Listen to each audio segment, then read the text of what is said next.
Nuclear programme में कहां तक पहुंचा है और यूरेनियम से इनरिच यूरेनियम बनाने में और परमाणु बम बनाना इतना जटिल प्रक्रिया क्यों होती है, और इसके बारे में हम लोग पूरे डिटेल से समझते हैं। देखिए, कोई भी परमाणु बम हो या फिर न्यूक्लियर रिएक्टर हो, उसमें जो यूरेनियम का यूज होता है वो ये यूरेनियम जो होता है वो यूरेनियम 235 का यूज होता है। इसे येलो केक कहते हैं क्योंकि ये येलो कलर का होता है। हालांकि जब हम इसे शीशे में रखते हैं तो ऑक्सीजन से रिएक्शन करने के बाद और कई सारे रिएक्शन के बाद ये हल्का ग्रीनिश टाइप का भी दिखने लगता है। यूरेनियम को हम लोग आशा का धातु कहते हैं, आशा का धातु। और कई बार एग्जाम में जब ये पूछता है भविष्य का ईंधन, तो कंफ्यूज मत हो जाइएगा लोग, भविष्य का ईंधन हाइड्रोजन होता है। भविष्य का ईंधन हम लोग हाइड्रोजन को बोलते हैं, हाइड्रोजन को। और आशा का धातु का अगर कहेगा तो यूरेनियम होगा। येलो केक भी होगा तो यूरेनियम। दुनिया का सबसे महंगा पदार्थ यूरेनियम है। हालांकि इसकी प्राइस का कभी कोई डिस्क्लोज किया नहीं इंटरनेशनल मार्केट में, हालांकि दुनिया का सबसे महंगा पदार्थ है। अब ये यूरेनियम इतना महंगा है क्यों? क्योंकि देखिए, यूरेनियम जो नेचुरल यूरेनियम मिलता है वो यूरेनियम 238 होता है। ये किसी काम का नहीं है। यूरेनियम 238 नेचुरल में मिलता है, वो 99.7% होता है। यानी लगभग जितना भी यूरेनियम हमें मिल रहा है वो हमारे किसी काम का नहीं है। यूरेनियम 99.3 होता है, 7 लिख दिया 3।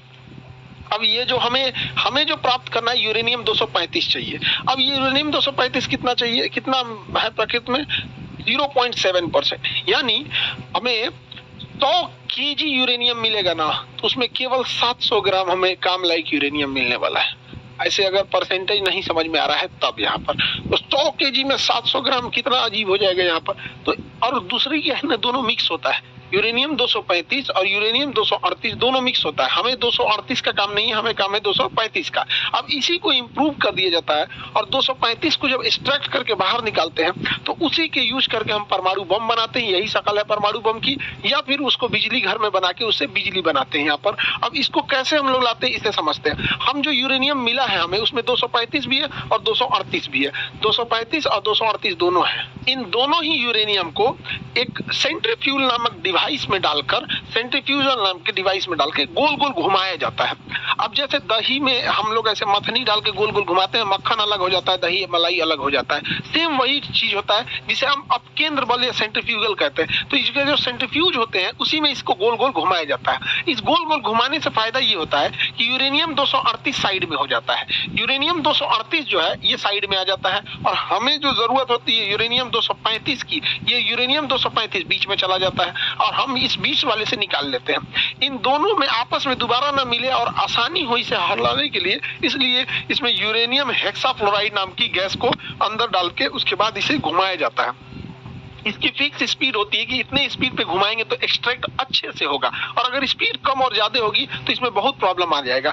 ईरान ने भी ऐसे ही न्यूक्लियर प्रोजेक्ट बनाए थे, लेकिन उसके इस सेंट्रीफ्यूल के कंप्यूटर को इजराइल ने हैक कर लिया। जो कंप्यूटर इसे गोल गोल घुमा रहा था उसी को हैक कर लिया। वो स्पीड कभी बढ़ा देता था, कभी घटा देता था, कभी बढ़ा दिया कभी घटा दिया। तो उसे जो यूरेनियम 238 से यूरेनियम 235 यूरेनियम 235 ये जो मिलना चाहिए ये उतनी अच्छी क्वालिटी का नहीं मिला। इजराइल कितना समझदार, कितना साफ दिमाग है उसका, उसने कहा अगर ब्लास्ट करेंगे तो सोच रहा है दोबारा बना लेगा। उससे ऐसा न बनाते हैं कि कामे लायक न रहे, उतना तगड़ा विस्फोट न हो सके। तो ये इजराइल ने किया था, सेंट्रीफ्यूल की स्पीड को कभी बढ़ाता था कभी घटा देता था, कितना ऐसा करता था कि प्योरिटी ही उसमें नहीं रह पाती थी। तो इजराइल का प्रोग्राम जो ईरान के बेसिकली प्रोग्राम को रोकने के लिए ये सारी चीजें की गई थी। अब जो यूरेनियम हमें 235 मिलेगा, यूरेनियम 235, अब ये यूरेनियम 235 को और भी प्यूरिफाई किया जाएगा। तो पहले तो 238 से हमें ले आना है 235, यूरेनियम 238 से हमें बनाना है 235। अब जब 235 मिल गया, अब इसे और प्योर किया जाएगा। अगर 5% इंक्रीज करेंगे, 5% प्योरिटी लाएंगे, इनरिच करके, इनरिच बोला जाता है उसे, प्योर नहीं बोल के इनरिच कहेंगे यहाँ पे, तो उससे हम परमाणु बिजली घर बना सकते हैं। लेकिन अगर इसे 90% तक इनरिच कर देंगे तो जाके परमाणु बम बनेगा। यानी जो बिजली घर वाला यूरेनियम है वो यूरेनियम से हम परमाणु बम में डालेंगे तो उतना तगड़ा झटका नहीं देगा, उसे और शुद्धता की जरूरत है। लेकिन दोनों में ही यूरेनियम 235 का ही यूज होता है, 38 का यूज नहीं होता है। यूरेनियम 235 को साफ करके जब इनरिच करके ले आते हैं तो इस तरह से उसे बंडल बना के रख लेते हैं यूरेनियम को। अब समझिए 1 केजी यूरेनियम 235 में, 238 में नहीं भैया, 1 केजी यूरेनियम 235 27 लाख केजी कोयला के बराबर ऊर्जा देता है। यानी कहीं पर 27 लाख कोयला जला दीजिए, 27 लाख केजी कोयला जला दीजिए, जितना आग लगाएगा, जितना तबाही मचाएगा, जितना त्राहिमाम कर देगा, उतना ये अकेला 1 केजी कर देगा यहाँ पे। इसलिए दुनिया का सबसे महंगा पदार्थ होता है यूरेनियम। अब कहते हैं परमाणु बम इतना खतरनाक क्यों होता है? अरे भैया 27 लाख केजी कोयला के बराबर एनर्जी है। आप अपने ही जिला में 27 लाख केजी कोयला छींट दीजिए और उसमें माचिस मार दीजिए, देखिए आपका शहर उड़ा देगा पूरी तरह से। वही तो काम ये कर रहा है, बस उसमें कम ही मात्रा में उतना स्टोर है एनर्जी यहाँ पर, इसलिए ये इतना महंगा बिकता है यूरेनियम। हालांकि कोई इसका रेट अभी तक नहीं खोला है। अब इसी यूरेनियम को रख के भड़का दिया जाता है, ब्लास्ट करता है, तो इसमें से इतनी हाई मात्रा में ऊर्जा निकलती है, इतनी ज्यादा कि इंसान वेपोराइज हो जाता है, भाप बन जाता है, इंसान भाप बन जाता है। इतनी भयानक इससे ऊर्जा निकलती है और इससे दूर दूर तक इसका जो रेडिएशन होता है, हवा बहा के इसके धुआं को ले जाएगी, रेडिएशन को ले जाएगी, बाकी जगहों पे कैंसर होकर लोग मर जाएंगे। यहाँ पे इससे रेडिएशन से बचने के लिए पोटेशियम आयोडाइड की गोली खाई जाती है। अलग ही क्वेश्चन पूछा था कि कौन से जानवर पे रेडिएशन का असर नहीं पड़ेगा जिसकी त्वचा काइटिन की बनी होती है, जैसे कॉकरोच। कॉकरोच के अगर मान के चलिए इसी मोहल्ले में परमाणु बम गिरा तो इस मोहल्ला का मर जाएगा, लेकिन अगर 10-15 किलोमीटर दूर गिरा है, हम लोग अगर देख भी लेंगे ना तो उसके रेडिएशन से हम मर जाएंगे, लेकिन कॉकरोच नहीं मरेगा यहाँ पर, ठीक है। अब परमाणु बम को, ये शकल है परमाणु बम का, इसको जमीन पे फोड़ेंगे तो उतना खतरनाक नहीं होता है, क्योंकि जैसे जमीन पे फोड़ेंगे ना, इससे निकलने वाली हानिकारक गैस, इससे निकलते सबसे ज्यादा क्या होता है, प्रॉब्लम क्या आता है परमाणु बम फटता है तो यहाँ पर इसमें सबसे बड़ा जो प्रॉब्लम आ जाता है, इससे एक्सरे निकलने लगता है। और ये एक्सरे जो निकलता है लगभग 250 रोंटगन पे निकलता है। एक्सरे का मात्रक होता है रोंटगन, 250 रोंटगन पे एक्सरे निकल जाता है, जो बहुत खतरनाक होता है। हम लोग जो एक्सरे कराते हैं वो लगभग 6 रोंटगन 10 रोंटगन इस तरह से होता है। 250 रोंटगन पे कोई बचेगा नहीं, पूरा मांस फाड़ के निकल जाएगा। और इसके बाद इसमें से गामा रेज निकलती है, गामा रेज। अब ये गामा रेज जो होती है ये इतनी घातक होती है कि हमारी कोशिकाओं को मारने के लिए गामा रेज का यूज किया जाता है।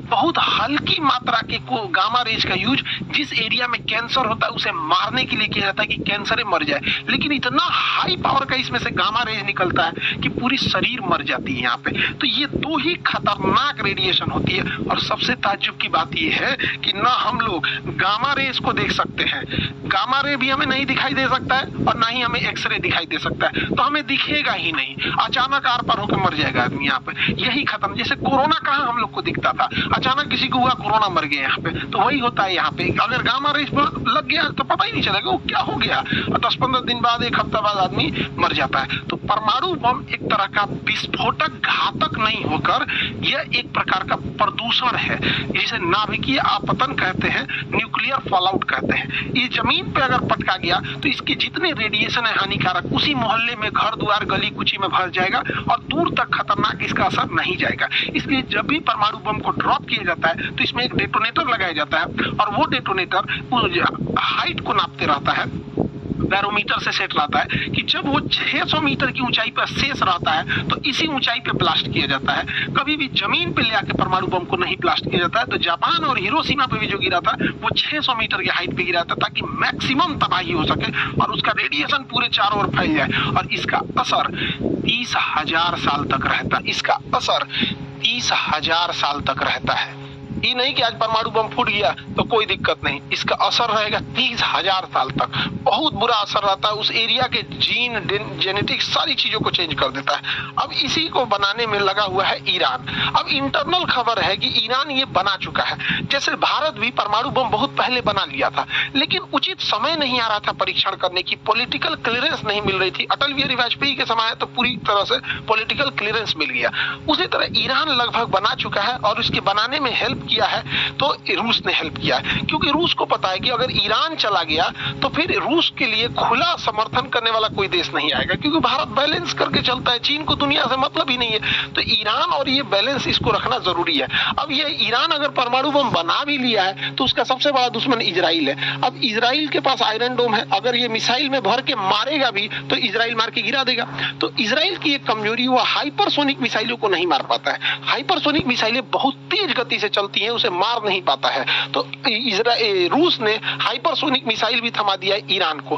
अब ईरान कैसे कंफर्म करे कि वो हाइपरसोनिक मिसाइल सही में काम कर रहा है कि नहीं, या फिर इजराइल पे मारा और इजराइल उसे काउंटर कर पा रहा है कि नहीं। तो ईरान ने क्या किया, वही हाइपरसोनिक मिसाइल थमा दिया यमन के हूती विद्रोहियों के पास, और यमन के हूती विद्रोहियों ने यहां से चला दिया हाइपरसोनिक मिसाइल इजराइल पे, और इजराइल पे जाके गिर भी गया।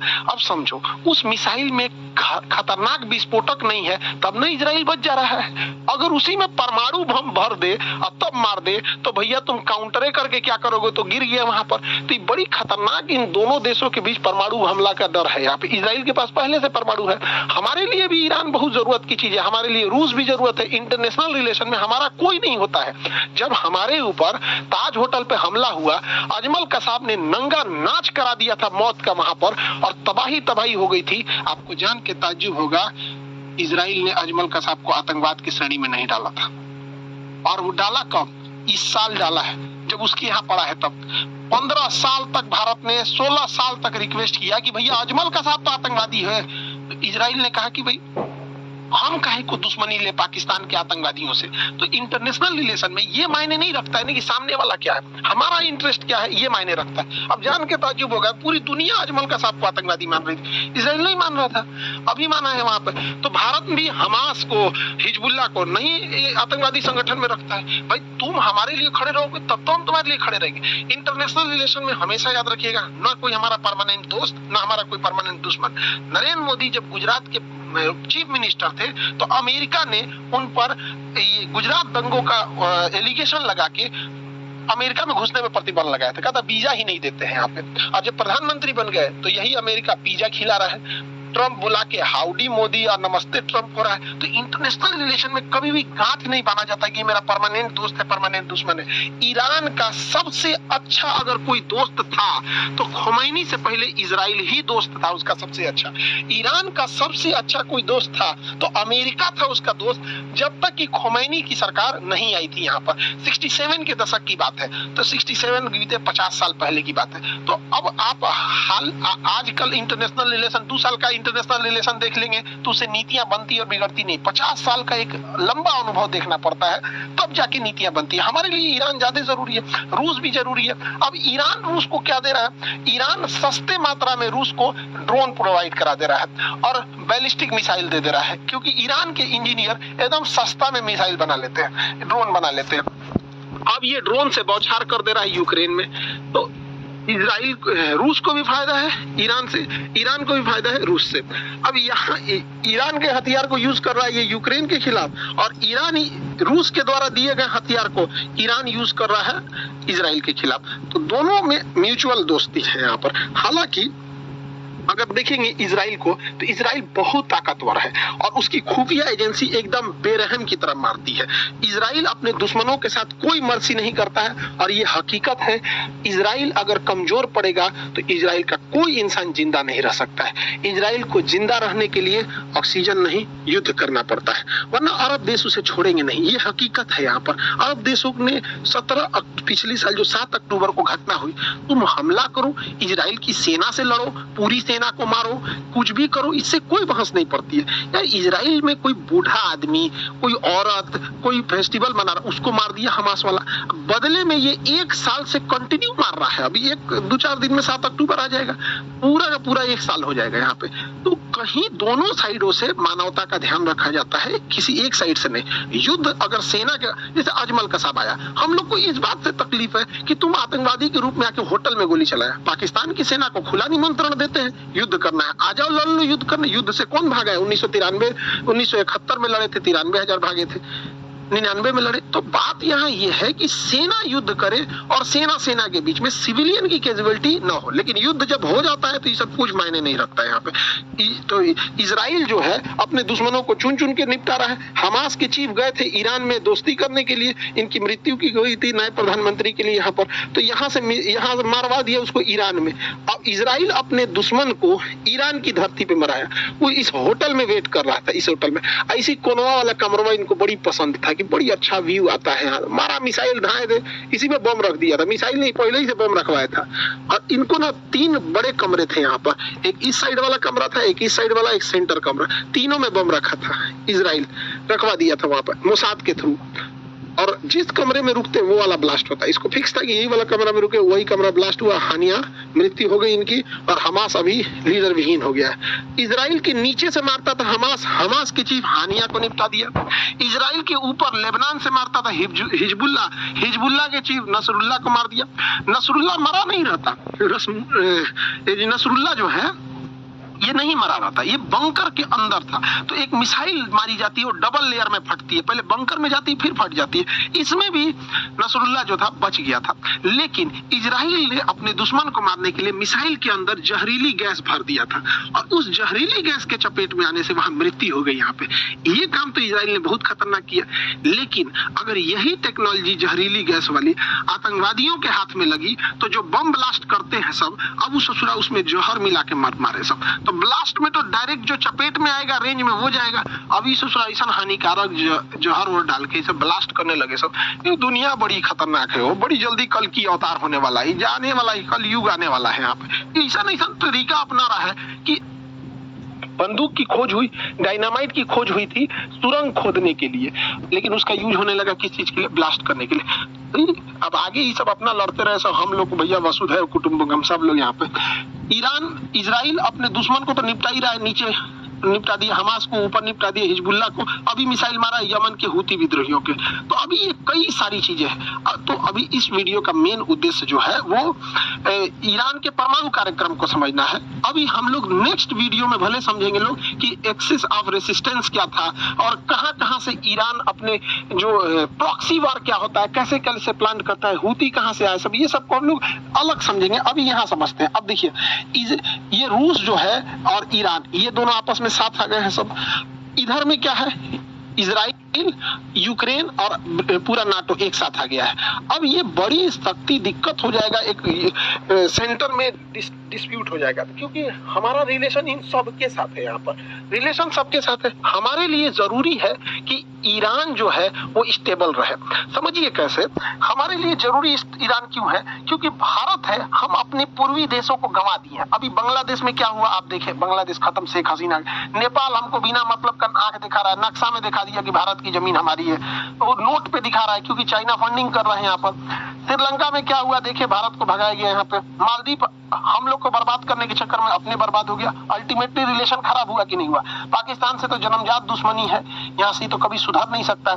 अब म्यांमार में तख्ता पलट हो गया है, क्योंकि म्यांमार की जो प्रधानमंत्री थी आंग सान सू की, वो भारत के फेवर में थी, उनको तख्ता पलट करके भगा दिया। बांग्लादेश की प्रधानमंत्री शेख हसीना, उनका तख्ता पलट करके भगा दिया। रीजन जानते क्या? भारत एक सड़क बना रहा था यहाँ से लेके कोलकाता से होते हुए, और ये सिंगापुर तक सड़क जा रही थी। कितना डेवलप हो जाता ये हमारा पूर्वोत्तर भारत। हम भारतीय अपने पूर्वोत्तर भारत के राज्यों के साथ सौतेला व्यवहार किए हैं। हद तो तब हो जाता है जब उन्हें कई लोग चाइनीज बुलाने लगता है, जबकि वो लोग हमारे अभिन्न अंग हैं। उन्होंने ओलंपिक्स में हमारे लिए मेडल लाए हैं, आज भी वो हमारे लिए सिक्योरिटी के हिसाब से बहुत जरूरी है। तो ये सड़क बन जाती तो डेवलप होता, लेकिन वहां क्या हुआ, ये तख्ता पलट करके बंद हो गया। अब देखो हम लोगों के लिए चाइना यहाँ से एक सड़क लेके आ रहा है, सीपीईसी सड़क, और यहाँ पे उसने बना दिया ग्वादर बंदरगाह। अब यहाँ से चाइना की एक्सेस हो गई है। पहले चाइना को डर लगता था कि चाइना को इधर से जाना था, अब वो इधर से जाएगा ही क्यों, यहाँ से अरब देशों से व्यापार करेगा, यहाँ से घुस जाएगा। तो इसको काउंटर करने के लिए हम लोग ने ईरान का चाबहार बंदरगाह लिए हैं। अब चाबहार बंदरगाह लिए, इसी बंदरगाह से हम रेल लाइन लेके अफगानिस्तान में पहुंच सकते हैं, ताकि पाकिस्तान को काउंटर किया जा सके इस सड़क को। और हमने अपने एयरफोर्स का एक फारखोर एयरबेस रखा है तजाकिस्तान में, और यही तजाकिस्तान में हम अपने एयरबेस पे पहुंचने के लिए यही रास्ता है। इसलिए ईरान का स्टेबल रहना जरूरी है। इसी ईरान के रास्ते से हम लोग ऊपर की ओर रसिया जा सकते हैं, और यहाँ से हम लोग इस डायरेक्शन में जा सकते हैं। यहाँ पे तो हमें सस्ते मात्रा में तेल देता है पेट्रोलियम ईरान, और ईरान हमारे रुपया को भी एक्सेप्ट कर लेता है। अब अमेरिका का अगर इंटरवेंशन इधर हो जाएगा, इजराइल का हो जाएगा, तो सोचिए क्या होगा। वही हाल होगा जो सीरिया तबाह हो गया, इराक तबाह हो गया, अफगानिस्तान तबाह हो गया। हमने अरबों खरबों रुपया अफगानिस्तान में लगाए, अमेरिका यहाँ से छोड़ के गया, आतंकवादी भर गए सब यहाँ पे। आज इराक में कोई नहीं जा रहा है। तो हमारे लिए ये रास्ते हैं, हालांकि हम लोग ने एक अल्टरनेटिव रूट निकाला है, लेकिन अभी ये नया नया है, कोई रूट अभी तो बना भी नहीं है। ये रूट बनते बनते टाइम लगेगा यहाँ पर। तो हमें दूसरे की लड़ाई में हमें अपने इंटरेस्ट को ज्यादा ध्यान देना है। यही इंटरनेशनल रिलेशन का मुख्य उद्देश्य होता है कि हमें अपना रिलेशन, हमारा नेशनल इंटरेस्ट कहाँ जा रहा है। क्योंकि अगर मरेगा तो ईरान में गया तो हमारे लिए पेट्रोलियम की रेट सर पर चढ़